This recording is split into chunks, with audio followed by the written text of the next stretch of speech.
Okay, this is take three, June 28th, 2021. Forgive me while I eat in between lines here. I just made a fantastic crab salad. I don't know if you people like fish food salad, but I love it. It's kept me alive for 78 years. Listen, I'm here to announce my blog that's coming up with the aid of my son, who is producing it and directing it, editing it, and everything else. Without him, it's not possible. So put out a good shout for him. Uh, he's a great kid. He's more of a kid man now, and I'm so grateful I've been blessed with him. You know, I never thought I had any more in my ball sack that God would bless me with, but he is sure a good example of it. He's very brilliant. He's brilliant. He's learned to play the guitar on the shutdown. He's learning German and Japanese or Chinese and writing Chinese.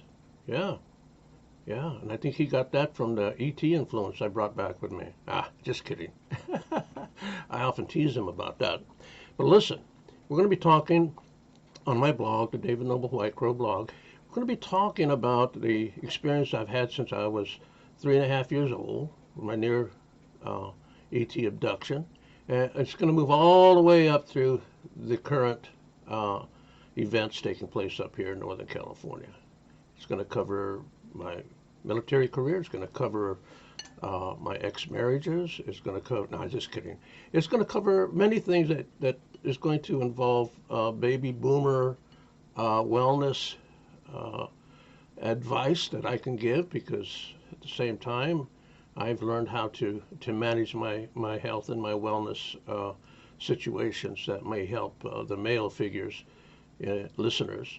At the same time, I'm going to give art lessons. At the same time, I'm going to show uh, and give examples of my true belief that how the ETs have an influence over mankind in general.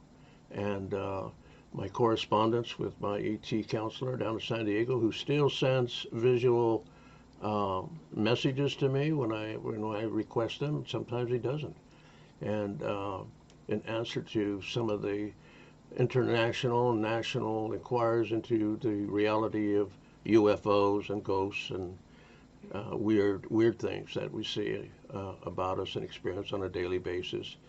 And I wear this occasionally with my rank and file years that I spent in the military to support and honor those that served, and those that served and didn't come home, and those that came home and disconnected because they were not provided the right mental, physical, and wellness attention they should have.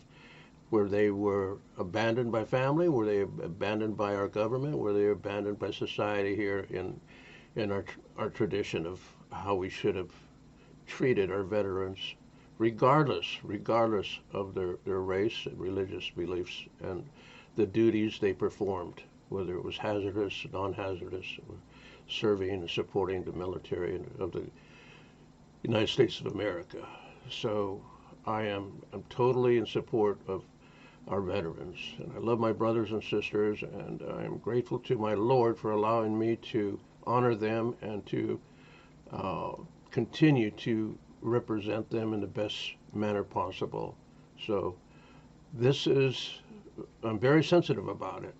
I'm very sensitive about it. And there's an area that I hope I can encourage the average citizen who takes for granted the freedoms and the liberties they have were and are the result of those who gave their lives and who today are dedicated to give up their lives to continue that promise in our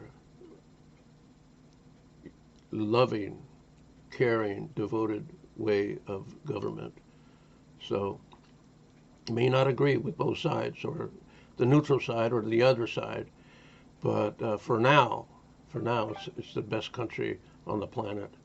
So God bless you all, and you will be hearing from me real soon.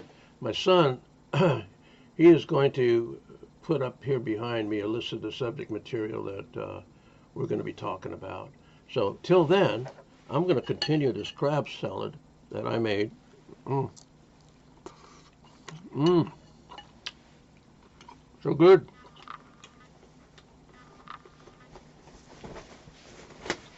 Excuse me.